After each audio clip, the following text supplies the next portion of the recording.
السلام علیکم ورحمۃ اللہ وبرکاتہ۔ الحمد للہ نحمده ونستعینه ونستغفره ونؤمن به ونتوکل علیہ ونعوذ باللہ من شرور انفسنا ومن سیئات اعمالنا، من يهده الله فلا مضل له ومن يضلله فلا هادي له، ونشهد أن لا إله إلا الله وحده لا شريك له، ونشهد أن سيدنا وسندنا ونبينا وحبيبنا ومولانا محمدا عبده ورسوله، أما بعد، أعوذ بالله من الشيطان الرجيم، بسم الله الرحمن الرحيم، إنا نحن نزلنا الذكر وإنا له لحافظون، صدق الله العظيم۔ اللهم صل على سيدنا وسندنا ونبينا وحبيبنا ومولانا محمد وبارك وسلم۔ انتہائی عظیم المرتبت صدر اجلاس، اسٹیج پہ جلوہ افروز ڈہوا اور قرب و جوار کے تمام معطر اکابر مستند علماء کرام، آج کا یہ اجلاس مدرسہ خیر المسلمین ڈہوا کی جانب سے دستار بندی کے عنوان پر منعقد ہوا ہے، اور مجھ سے پیشرو یکے بعد دیگرے دو عظیم خطیب کا خطاب آپ نے سماعت فرمایا، اور میرے بعد اس خطے کے بہت عظیم شخصیت، علمی شخصیت، منبع علم و حکمت حضرت علامہ مولانا عطاء الرحمن صاحب مفتاحی مقدس العلی، ان کا خطاب ہونا ہے۔ تھوڑی دیر کے لیے، چند منٹ کے لیے میں آپ کی خدمت میں حاضر ہوا ہوں۔ مجھے اس بات کی خوشی ہو رہی ہے، اگرچہ موسم ناخوشگوار ہے اور اس کے وجہ سے مجمع میں کچھ لوگ کھڑے ہیں، کچھ بیٹھے ہوئے ہیں۔ جو کھڑے ہیں میں ان سے بیٹھنے کے لیے بھی نہیں کہہ سکتا ہوں، اس لیے کہ بیٹھنے کی جگہ ان کے پاس نہیں ہے، زمین گیلی ہے، کرسیاں نہیں ہیں، اور جو لوگ بیٹھے ہوئے ہیں میں ان سے بھی کچھ نہیں کہہ سکتا ہوں کہ آپ آگے آویں۔ ہو سکتا ہے کہیں میں آگے بلاؤں اور وہ پیچھے نہ چلا جائے، اس لیے کسی خطرے کو محسوس کرتے ہوئے میں مناسب سمجھ رہا ہوں کہ جو جہاں ہیں وہیں رہیں اور میں اپنی گفتگو کر کے رخصت ہو جاؤں۔ اسٹیج پہ ماشاءاللہ دائیں جانب یہ ہمارے موقر علماء ہیں، بائیں جانب بھی ہمارے علماء تشریف رکھتے ہیں، اور ابھی یہ 14 حفاظ کرام ہیں جن کے سروں کے اوپر ابھی دستار رکھی گئی، دستار باندھی گئی۔ میرے دوستو، یہ وہ خوش نصیب حفاظ کرام ہیں جنہوں نے قرآن کریم کو اپنے سینے میں محفوظ کیا ہے۔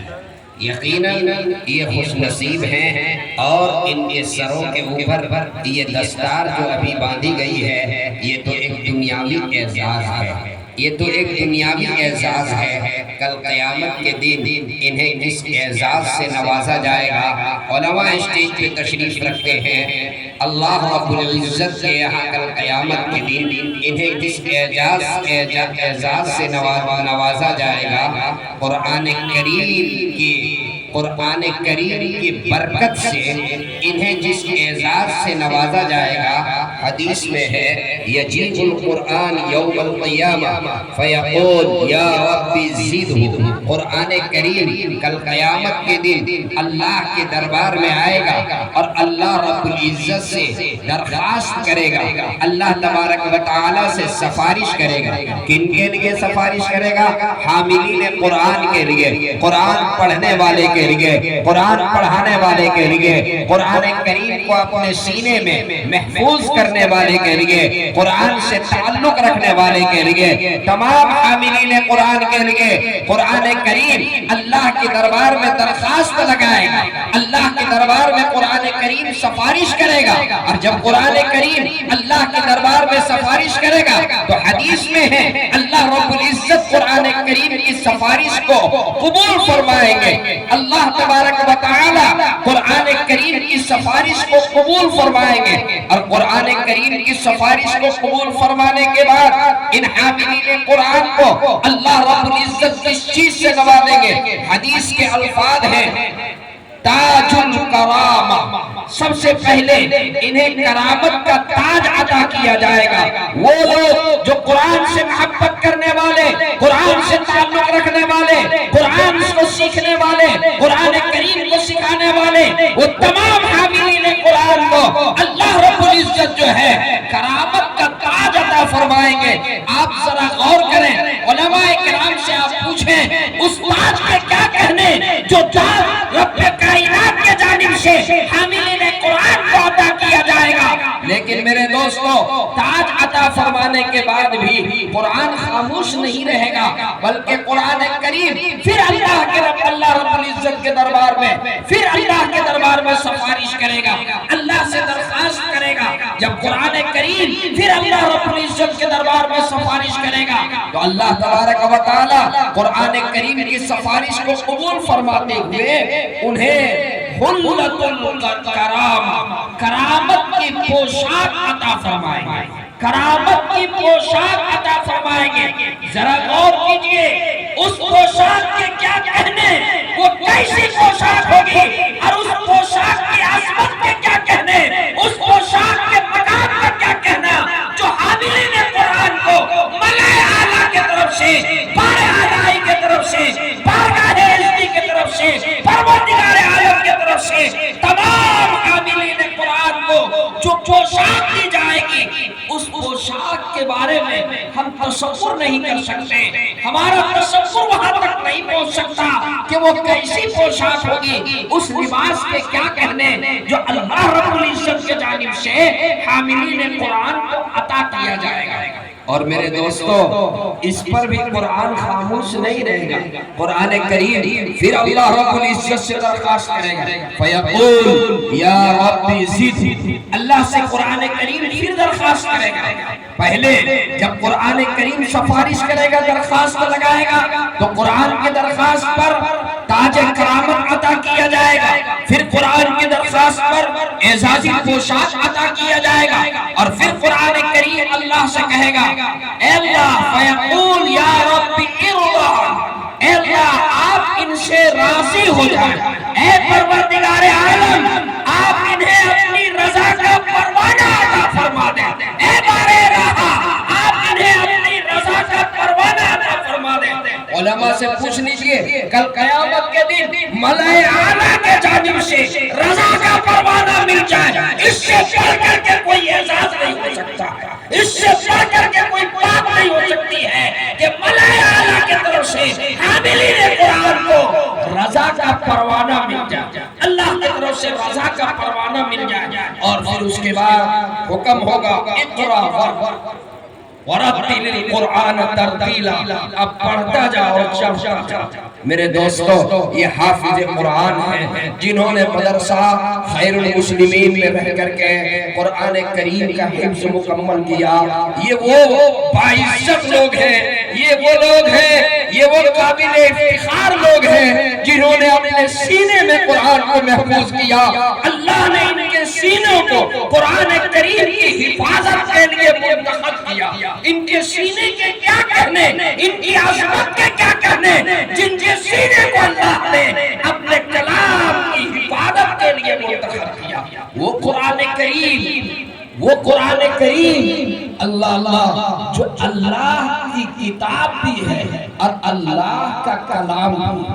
قرآن کریم کے علاوہ اور جو کتابیں آسمانی ہیں، تورات، زبور، انجیل اور دیگر تمام صحیفے، یہ اللہ کی کتاب ہے، یہ اللہ کا کلام نہیں ہے. قرآن کریم یہ اللہ کی کتاب بھی ہے اور یہ اللہ کا کلام بھی ہے. قرآن کریم کو یہ اعزاز حاصل ہے کہ قرآن کریم یہ اللہ کی کتاب بھی ہے اور یہ اللہ کا کلام بھی ہے. مجھے یاد آیا برطانیہ میں، یورپ میں ایک ویلفیئر سوسائٹی کے جانب سے ایک بین المذاہب کانفرنس منعقد ہوا۔ علماء اسٹیج پر تشریف رکھتے ہیں، ذرا غور سے سنیے۔ بین المذاہب کانفرنس، اس میں ایک یہودی پیشوا کو بلایا، ایک عیسائی پیشوا کو بلایا اور ایک مسلمان پیشوا کو بلایا۔ مقصد یہ تھا کہ مختلف مذاہب کے درمیان جو جھگڑے ہیں، اختلاف ہیں، ان جھگڑوں کو اور اختلاف کو کیسے ختم کیا جائے۔ چنانچہ تینوں پیشوا کو بلایا گیا۔ آپ یہ پوچھ سکتے ہیں کہ انہی تینوں کو کیوں بلایا؟ اس لیے ان تینوں کو بلایا کہ عام طور پہ یہ وہ تین مذاہب کے لوگ ہیں جن کا کہنا یہ ہے کہ ہمارا مذہب آفاقی ہے۔ مذہب وہ کہلاتا ہے جو آفاقی ہو، آسمانی ہو، چونکہ یہودیوں کا بھی یہ کہنا ہے اور عیسائیوں کا بھی یہ کہنا ہے کہ ہمارا مذہب آفاقی ہے، اور مسلمان کا بھی یہ کہنا ہے۔ اس لیے انہی تینوں کو بلایا۔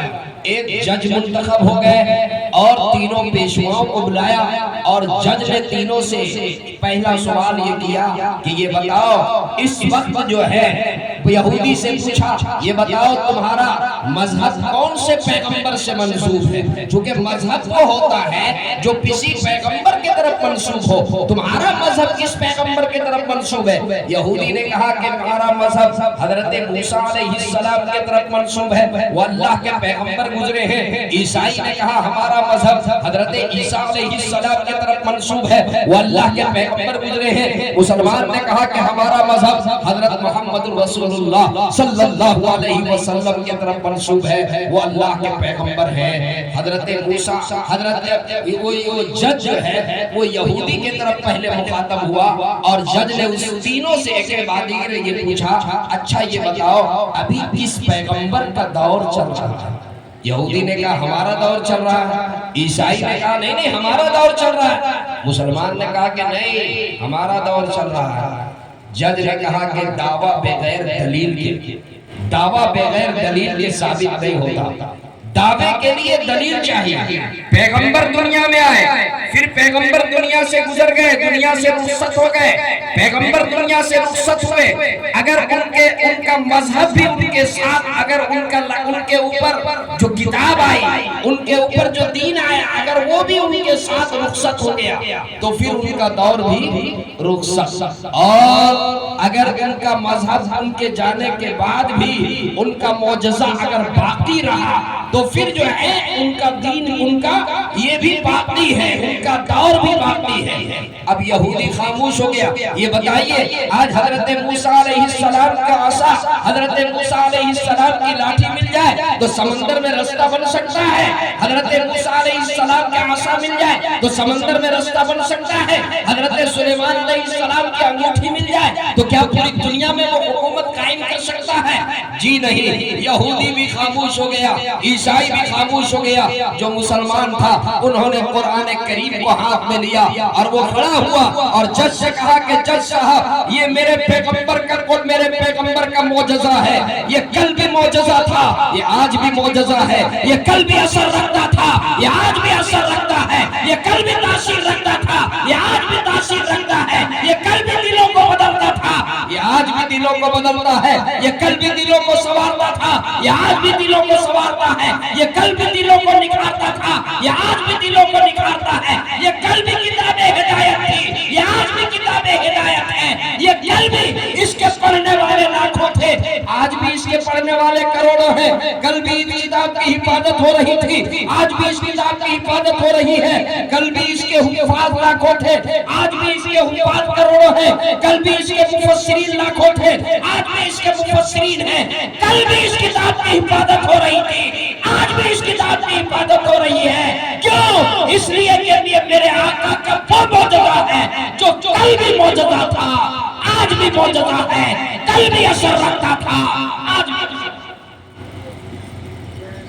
پیارے آقا صلی اللہ علیہ وسلم کے اوپر نازل شدہ یہ معجزہ قرآن کریم، قرآن کی عظمت کے لیے علماء اسٹیج پر بیٹھے ہوئے ہیں، متوجہ ہیں، اور یہ علماء میری اصلاح کے لیے بیٹھے ہوئے ہیں۔ ایک جملہ کہتا ہوں، غور سے سنیے۔ قرآن کریم کی عظمت کے لیے کیا یہ صرف کہہ دینا کافی نہیں ہے کہ قرآن اللہ کا کلام ہے؟ دیکھیے، یکے بعد دیگرے جتنے انبیاء علیہ السلام اس دنیا میں مبعوث ہوئے، تمام انبیاء و رسول کے دعوی نبوت کی تصدیق کے لیے ان کے حالات، ان کے زمانے کے تقاضے کے مطابق انہیں معجزہ سے نوازا گیا۔ حضرت موسیٰ علیہ السلام جب تشریف لائے، اس وقت جو ہے جادوگری کا زمانہ تھا، جادوگری کا زمانہ تھا، جادوگری سکھلائی جاتی تھی، جادوگر اپنا کرتب دکھلایا کرتے تھے،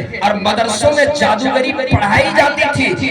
موسیٰ علیہ السلام ایک طرف ہے، ایک طرف ان کے بھائی حضرت ہارون علیہ السلام ہے، اور ایک فرعون کا دربار لگا ہوا ہے، فرعون کے لیے تخت سجایا گیا ہے، اور فرعون اپنے تخت کے اوپر براجمان ہے۔ ایک طرف جادوگر ہے، ہزاروں اونٹ کے اوپر رسیاں لاد کر کے، اور جادوگروں نے لایا ہے، ہزاروں اونٹ پر رسیاں لدی ہوئی ہیں، اور فرعون کے حکم سے وہ ہزاروں اونٹوں پر جو رسیاں لدی ہوئی تھی، جب اسے زمین کے اوپر ڈالی گئی، وہ رسیاں سانپ دکھائی دینے لگی، وہ رسیاں سانپ کی شکل اختیار کر گئی۔ اللہ کے کلیم حضرت موسیٰ علیہ السلام پریشان ہوئے، اے اللہ، یہ رسیاں بھی سانپ دکھائی دینے لگی، یہ رسیاں بھی سانپ کی شکل اختیار کر لی، اب میں اپنی عصا ڈالوں گا اور یہ عصا بھی سانپ بن جائے گا۔ اے اللہ، معجزہ اور جادو میں فرق کیسے معلوم ہوگا؟ اللہ رب العزت نے فرمایا، اے میرے کلیم، عصا ڈالنا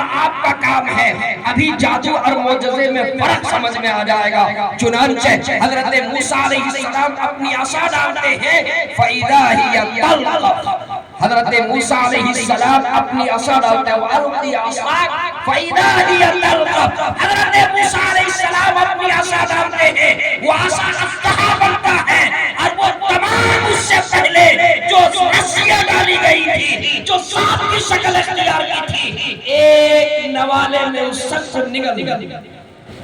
ایک نوالے کے اندر فرق سمجھ میں آ گیا، معجزہ اور جادو میں فرق سمجھ میں آ گیا۔ اب حضرت عیسیٰ علیہ السلام کا دور ہے، اس دور میں وہ حکمہ کا دور تھا، وہ فن طب کا دور تھا، وہ ڈاکٹروں کا دور تھا۔ اس زمانے میں اللہ نے حضرت موسیٰ عیسیٰ علیہ السلام کو جو معجزہ دیا، اس زمانے کے حکمہ اور اس زمانے کے تمام اطباء اپنی انگلی دانت میں دبا کر کے رہ گئے۔ اگر کسی کو برس کا مریض ہو، برس کا مرض ہو، اگر کوئی مادر زاد نابینا ہو، حضرت عیسیٰ